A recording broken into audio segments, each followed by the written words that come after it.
Salut à tous, c'est Guillaume, je suis très content de vous retrouver aujourd'hui pour cette petite vidéo qui va vous faire réfléchir pour ceux qui vont la faire. Donc j'ai décidé que pendant mes vacances, j'allais vous laisser un petit peu de travail sur cette vidéo du coin des pros, puisque je vous ai fait une vidéo il y a quelques jours maintenant, vous parlant de la formation entre guillemets technique d'entreprise et sur laquelle je trouve il n'y a pas eu trop d'interaction à ce jour. Et je me dis, est-ce que le message passe vraiment ou pas? Donc, je vais reprendre du temps pour essayer de vous faire comprendre les subtilités euh, de ce module, en fait, et de vous montrer ce que ça peut vous apporter. Donc, je vais essayer de faire passer cette vidéo en une dizaine de minutes. Entre chaque question, je vous demanderai de couper la vidéo pour prendre le temps d'y répondre, ou alors vous écoutez toute la vidéo et vous reprenez le travail après. Mais je vais vous demander de vous munir d'un papier, d'un crayon, et je vais essayer de vous faire réfléchir. Le résultat à chacune de ces questions sera dans la finalité oui ou non. Et en fonction du résultat de oui ou non, on verra concrètement où vous en êtes. Alors, la première question, ça va être, à votre avis, utilisez-vous le bon statut pour travailler? C'est-à-dire qu'il y en a beaucoup qui sont en micro-entreprise et c'est vrai que c'est pratique, mais est-ce que vous estimez utiliser le bon statut? Et là, il y en a certains qui vont me dire, mais Guillaume, tu veux partir où? Donc on va faire quelque chose de très très simple. Pour savoir si vous êtes sur le bon statut, vous allez me sortir, alors vous n'allez pas me le donner, mais sur le papier, vous allez marquer votre chiffre d'affaires. Alors bien évidemment, si, comment dire, si vous n'êtes pas encore créé, ça va être très difficile, mais dans ce cas-là, imaginez le chiffre d'affaires que vous voulez faire chaque mois. Hein, déjà, rendez-vous compte si vous voulez faire 1500 euros, 2000 euros, sachant que on parle de chiffre d'affaires, pas de revenus. Après, il y a des choses qui descendent par rapport à ça. Il y a l'imposition, il y a voilà, et les charges. Donc, soit vous imaginez grossièrement ce que vous voulez faire, soit vous prenez ce que vous faites et là, vous le marquez sur le papier. À côté de ça, vous allez marquer vos charges. Vos charges, c'est quoi? C'est qu'est-ce que votre métier vous coûte aujourd'hui, en dehors du temps. Hein. Donc, on va parler du téléphone et d'Internet, par exemple, si vous l'avez. Donc, le téléphone, vous l'avez, Internet, vous l'avez peut-être pas, peu importe, mais voilà, téléphone, Internet. Est-ce que vous avez un loyer? Est-ce que vous louez un local? Est-ce que vous connaissez votre budget communication? Parce que vous payez peut-être des pubs sur Facebook, sur Google, vous faites peut-être des flyers, vous faites peut-être des cartes de visite. Qu'est-ce que ça coûte? Le montant de votre RC Pro. Alors déjà, s'il y a des mots que vous ne connaissez pas dans ce que je vous donne, inquiétez-vous. Votre mutuelle, le montant de votre mutuelle à l'année, que vous diviserez par 12, hein, pareil pour la RC Pro. La prévoyance, également. Est-ce que vous avez un site internet? Est-ce que vous avez des déplacements? Budget essence, hein, potentiellement assurance voiture du coup.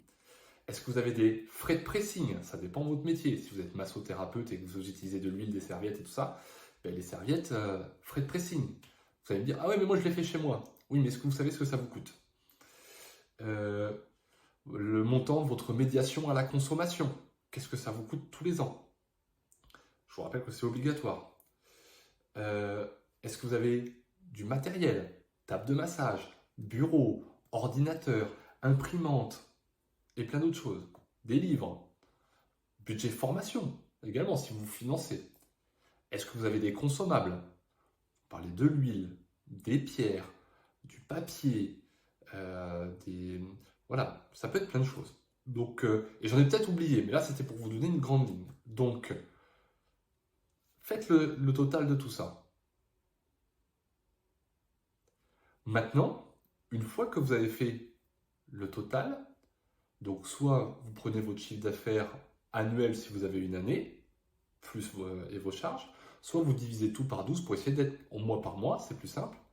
Et si vos charges, c'est-à-dire tout ce qu'on a été calculé, excèdent 34% de votre CA, de votre chiffre d'affaires, et alors là, ça veut dire que le statut en tout cas, la micro-entreprise n'est pas le bon statut pour vous. Et ça, il faut y penser. Donc, alors le but, c'est pas de vous donner la formation de suite, mais c'est de vous faire cogiter et de vous faire poser des questions. Après, vous pouvez aller chercher sur Internet, ou alors, forcément, la formation peut peut-être vous intéresser. Donc, réponse à la question, si vous avez plus de 34% et si vous dépassez les 40% de charge, voilà, si vous êtes à 34, 35, on va dire qu'on est en tolérance.